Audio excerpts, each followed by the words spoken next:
Ngayon ay kukuha ko ng seeds mula sa bunga ng lemon nating hinarvest. Ito yung isa sa malaking seeds niya, no? Yan. Yun, no? Ito, no? Ang magandang seeds. Itong ating lemon. Kung ang ating seeds ay banlawan lang po siyang mabuti, no? Sa ganun ay mawala po yung medyo madulas-dulas niya, no? So pagkabanlaw ay kunin po sa tissue at tatanggalin pa rin po yung medyo madulas niya, no? Ganito pong yan.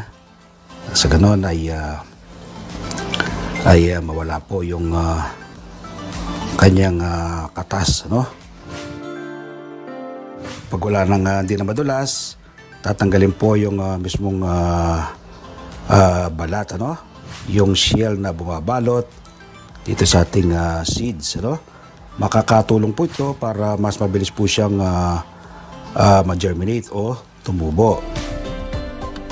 Ngayon, tatanim ko na itong seeds ng ating lemon, ano?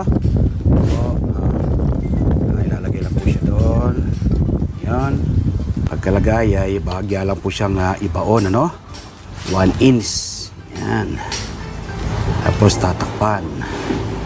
Katakip ay bahagya lang po siyang idiligin. Bibisik-bisikin lang po ganito. Yan. Every morning, bibisik-bisikin po muna yan, ano? Hanggang hindi po pa tutubo. Within ano lang naman po yan, tutubo na yan, ano?